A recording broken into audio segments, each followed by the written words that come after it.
A year has passed since the launch of Putin's full-scale unprovoked invasion of Ukraine. What was supposed to be a quick and victorious war for the Kremlin, according to virtually everyone but the Ukrainians, has been dragging on for more than a year, and it does not look like it will end anytime soon. The Russians are attacking several battlefield sections, developing their success around Bakhmut, while being repelled everywhere else. Ukraine is defending and bolstering the capacity of its army for the upcoming counter-offensive. The diplomatic front of this war has been particularly lively in the described period of the second half of February, as US President Biden unexpectedly visited Kyiv, while China has made its peace proposal public. We're going to talk about this and much more in this video. What we can't talk about is information gathering by both sides, since it goes on in secret. But there is something similar to mention happening to most people in their day-to-day lives. If you search the internet for your own personal information, you can sometimes find almost everything, and that's just what's on the public internet. If you want to get rid of exposing data like this, use this video's sponsor, Aura. Aura is an app that provides a data opt-out service to residents of the United States, where they will hunt down places where your data is being publicly distributed and will go through the process of getting it removed for you. There could be loads of data brokers selling your information to people, usually leading to advertisements following you around, but also to spam post, phone calls and emails, scams, and perhaps even serious identity fraud. Your data can also be leaked on the dark web, which is harder to deal with, but Aura will tell you if it happens and advise you on what steps to take. The app also includes a VPN, password manager, credit and identity theft monitor, parental controls, and malware protection. It's an all-around internet security service. To see how much of your data is out there, try Aura for 2 weeks for free by using our link aura.com/kings, also in the description, or the QR code on the screen. In this period, battles continued raging in the Villada, Avdiivka, Bakhmut, Mariinka, Kreminna, Bilohorivka, and other battlefield sections. Despite almost daily frontal assaults of the 40th and 155th Naval Infantry Brigades and the 5th Tank Brigade on Villada, the advantageous defensive positions of the 72nd Mechanized Brigade and the 68th Jaeger Brigade helped to repel each of them. They even reportedly liberated the southern outskirts of Villada on February 20th. The Ukrainian officials claim that more than 130 Russian tanks and armoured personnel carriers have so far been destroyed in the Battle of Villada by portable anti-tank weapons in ambushes, artillery and mines.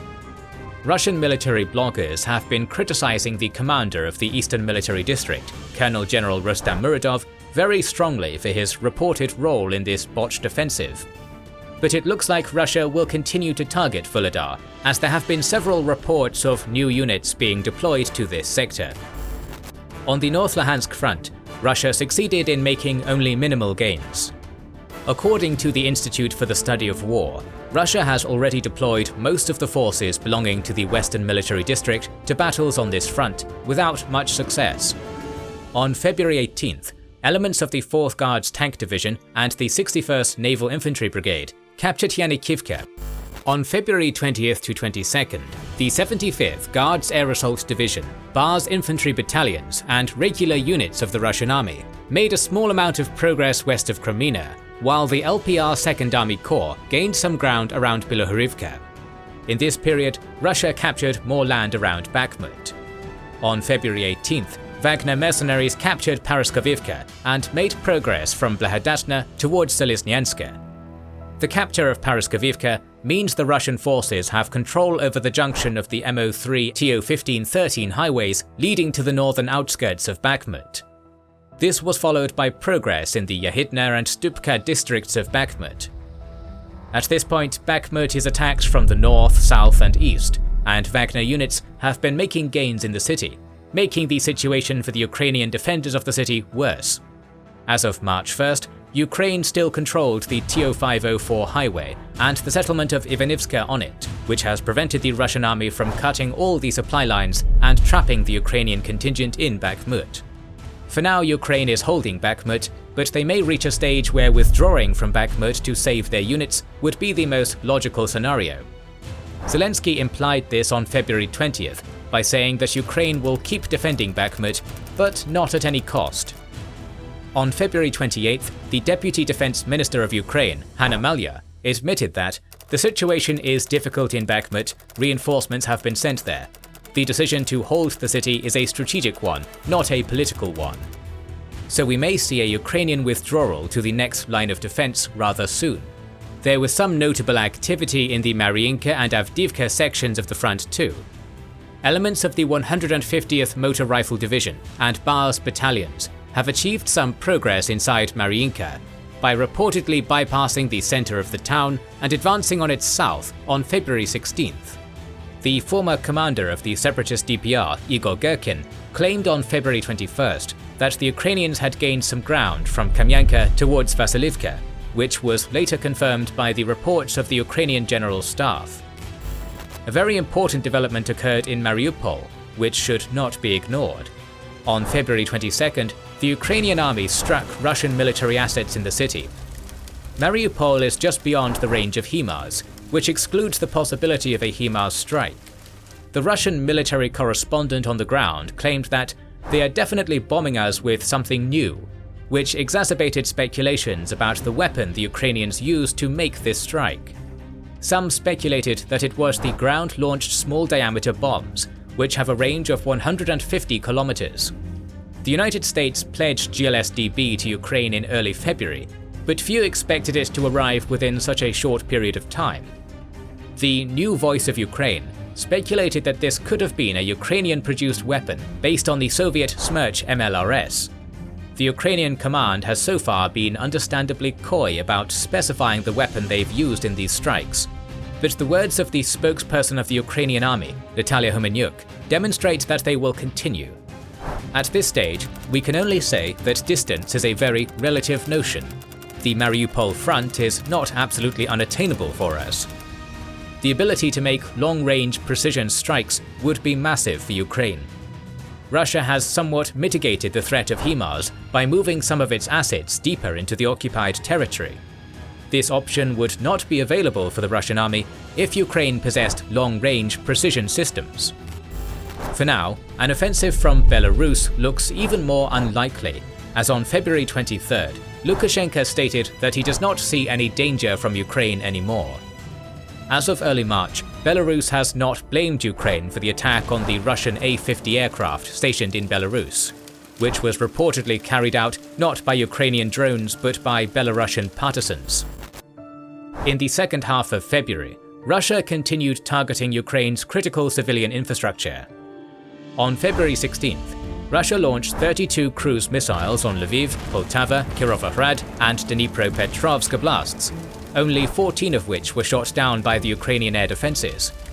2 days later, Russia launched 16 missiles at Helmenitsky and Kryvyi Rih. On February 27th, 14 Shahed drones were launched on Ukrainian targets, 11 of which were eliminated.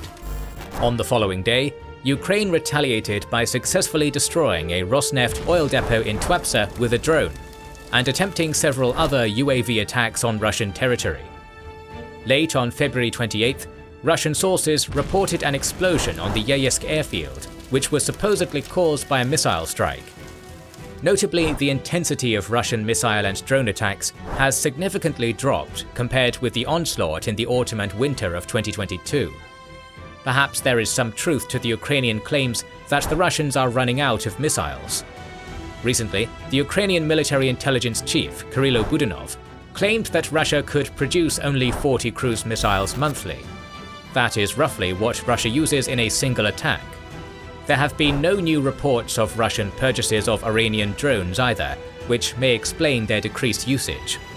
This has allowed the Ukrainian energy infrastructure to recover to a certain extent, as according to Ukrainian officials, Ukraine has produced power appropriate to its needs throughout February and mostly restored energy to households. With the coldest months behind us, it is possible to assume that the Russian tactic of bombing the Ukrainian people into submission and making them revolt against their own government has failed. According to Zelensky, the Russian offensive has already started. Most military analysts agree with him. According to different sources, Russia is attacking several axes and is already deploying its reserves to the Villada section and the North Luhansk front. But some disagree with this assessment. For instance, Konrad Muzyka believes that the Russian offensive has not reached its apex, and that many mobilized soldiers are still in reserve. The head of the Avdiivka Military-Civilian Administration, Barabash, claimed that Russia has amassed 160 to 190 battalions in the Donetsk area. Assuming that Russian battalions are undermanned and have 500 soldiers each, that would still be a formidable number of 80 to 95,000 soldiers. So far, the Russian offensive has been underwhelming. Russia has carried out a mobilization to turn this war around, and it must have some notable success on the battlefield if it hopes to get a military victory out of this war.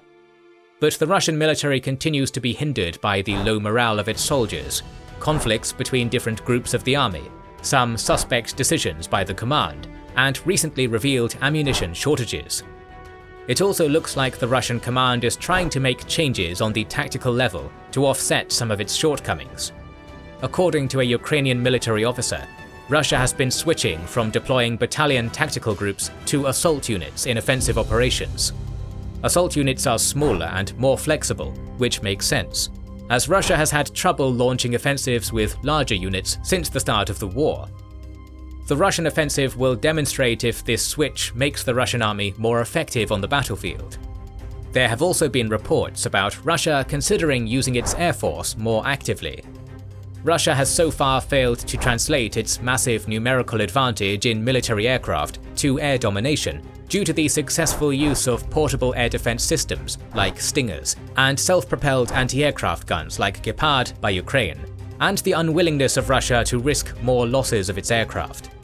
But if we believe the claim of the Ukrainian military intelligence that Russia has brought 450 military aircraft and 300 helicopters to its airfields near Ukraine, then we may see a change in this tactic. Reports indicate that the Russian military continued suffering from internal problems during this period.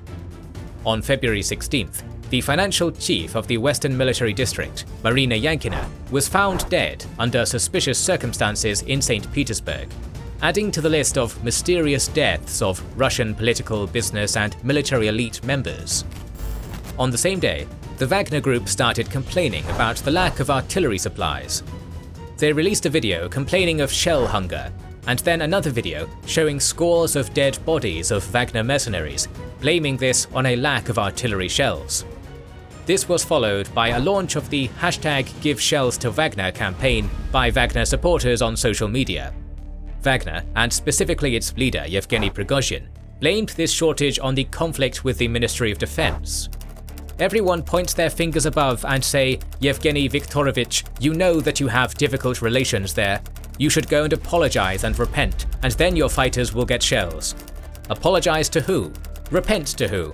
140 million Russians, please tell me who I should apologize to so that my guys die 2 times less than they do today. At present, every day, 2 times more fighters of Wagner and other units die, since we cannot cover them due to the shell hunger. He called on those responsible to give Wagner shells, and accused those who plotted against him of working for the enemy and against Russia.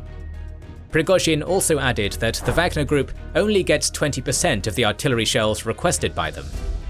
The commander of the Vostok Battalion of DPR, Alexander Khodakovsky, added his perspective to this problem, saying that Wagner was now actually getting the same amount of artillery shells as all other units.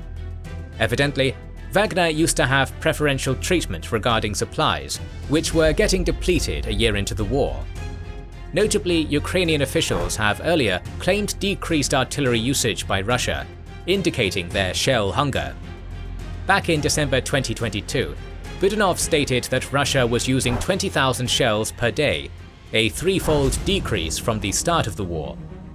Most recently, Budanov claimed that the Russian artillery stocks were at 30% of their pre-war level, and that they were trying to mitigate this issue by purchasing shells from Iran. According to Budanov, Russia has already imported 20,000 shells from Iran, which is insufficient to solve their shell hunger. If this problem persists, and Russia does not find a way to solve it, it will create huge problems for them. A possible change in the Chinese approach towards the war in Ukraine will be a welcome development for Russia concerning its shell hunger. Throughout the second half of February, The US President, the Secretary of State, and the CIA chief have all claimed that China is considering providing military supplies to Russia. This includes UAVs, artillery, and ammunition. Biden has already publicly warned China against making this decision. China has also stepped up its diplomatic activity, as on February 24th, it proposed its 12-point peace plan for Ukraine. While the Chinese proposal had points which would be against the Ukrainian and Western positions, such as the abandonment of unilateral sanctions and a thinly veiled attack on NATO expansion under the guise of abandoning the Cold War mentality, the point on respect for sovereignty is something that Putin would have preferred not to see in this document. Ukraine and the US have rejected the Chinese peace proposal, calling it insufficient and lacking substance, while Putin's spokesperson Peskov stated that Russia would study the proposal, but at the moment we do not see the premises for this matter to take a peaceful path. It seems China is considering two options for taking a more proactive stance toward the war in Ukraine. On one hand, by making this peace proposal, China is arguably positioning itself as a potential mediator in this war, as two other potential mediators, Turkey due to the catastrophic earthquake that took place in the country, and Israel due to finally starting to lean towards supporting Ukraine, may be out of the negotiations game, at least for the time being. On the other hand, if China really does provide weapons to Russia, it will have massive geopolitical implications, even beyond the war in Ukraine. If China commits to supporting Russia at a fraction of the Western support to Ukraine, this may be a major headache to Ukraine, as Russia would be getting much needed artillery shells, drones, and many other things the Russian army may desperately need. This would mean that China has truly announced itself as an economic and geopolitical rival to the USA. But if China makes this decision, it should be ready for sanctions from the West and possibly lose the biggest market for its exports in the United States and Europe, which accounts for 50% of Chinese exports. At this point, Russian and Chinese officials are reportedly working on the official visit of the Chinese leader Xi Jinping, and if it happens, it may be interpreted as a further demonstration of China's support of Russia. Ukraine is currently fighting a defensive war, but is expected to launch its own counteroffensive sometime in spring. There was a notable move by Zelensky to dismiss the Joint Forces commander, Eduard Moskalev, on February 26th for unknown reasons. Ukraine is having difficulties in the Bakhmut section, but according to Konrad Muzika, they are keeping its reserves for the counteroffensive and are using units that had already been deployed in those sections to bolster its defenses. According to the Ukrainian military intelligence official Vadim Skibitsky, one of the strategic goals of the Ukrainian counteroffensive would be cutting the land corridor between Russia and Crimea. Ukraine is working for more military support from its allies to make it possible. For now, the support for Ukraine remains high. Polls conducted by Eurobarometer among citizens of the EU member states show high support for the European policy towards Ukraine at around 70%. On February 18th, during the Munich Security Conference, British Prime Minister Sunak said that Britain would be the first country to give long-range weapons to Ukraine. British Defence Minister Wallace stated that while the supply of fighter jets to Ukraine during the war is not out of the question, it would take a while before Ukraine gets them.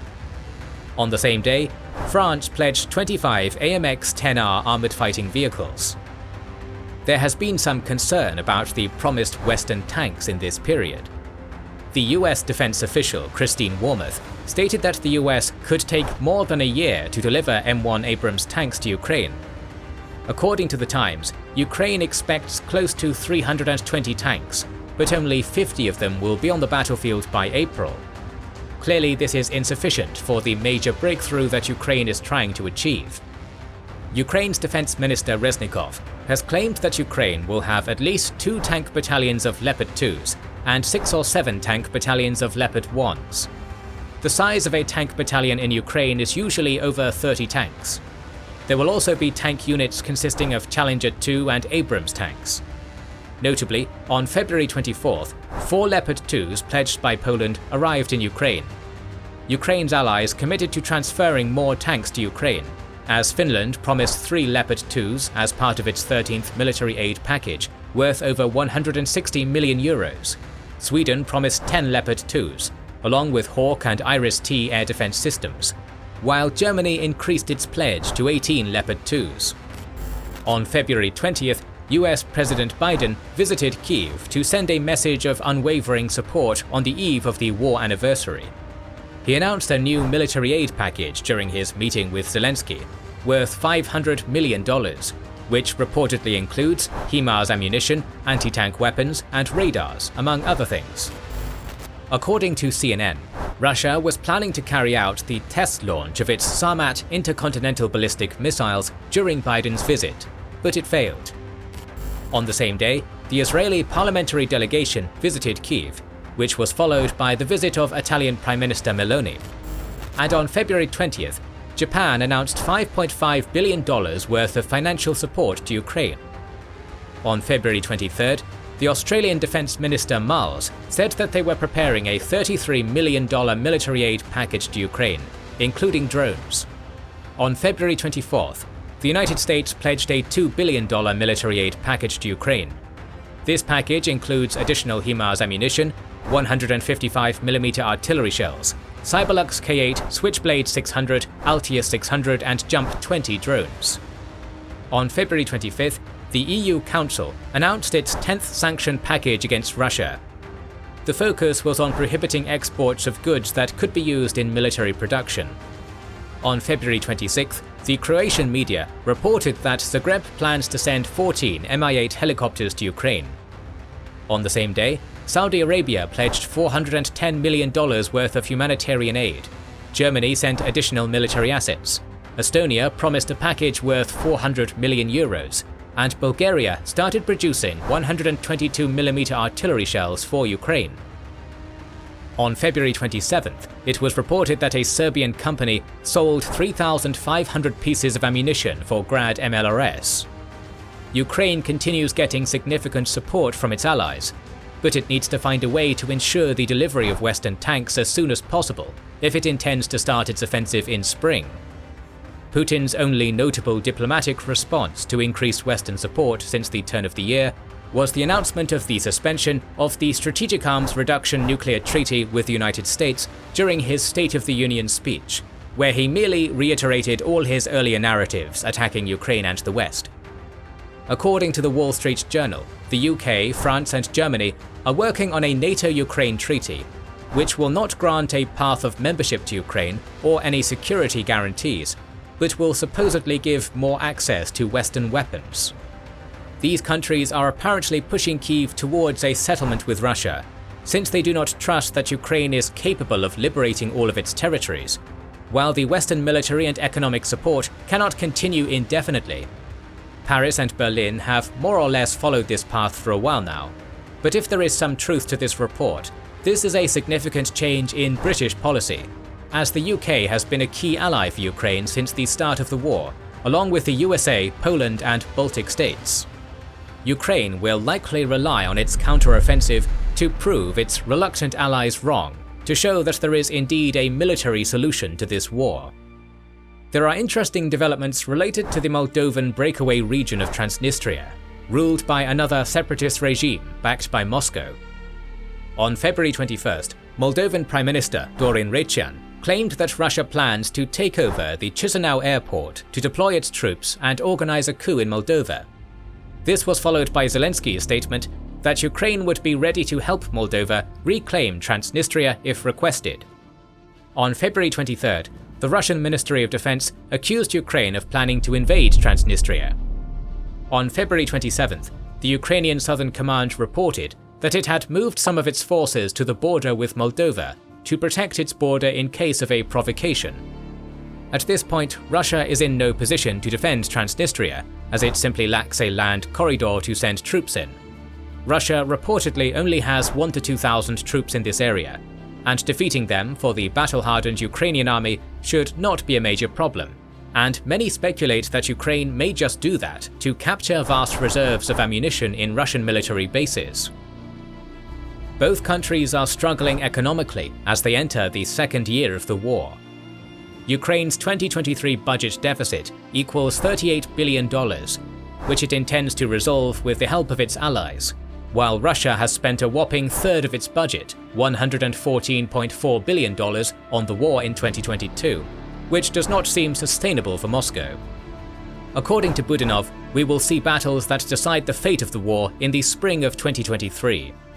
He brought up a football analogy, saying that the score is now 1-1, and it is the 70th minute. The losses are mounting for both sides. The British Ministry of Defence claimed on February 17th that Russia has likely suffered close to 200,000 casualties. According to the US government estimates, Wagner has lost 4,500 men dead in the period of December 15th to February 15th. There have been no credible updates on Ukrainian casualties. According to the Oryx blog, the visually confirmed equipment losses for Russia as of March 1st are 1,782 tanks, 3,739 vehicles, 233 command posts and communication stations, 617 artillery pieces and vehicles, 178 multiple rocket launchers, 75 aircraft, 78 helicopters, and 194 drones. For Ukraine, these are 470 tanks, 1,364 vehicles, 9 command posts and communication stations, 244 artillery pieces and vehicles, 40 multiple rocket launchers, 59 aircraft, 31 helicopters, and 85 drones.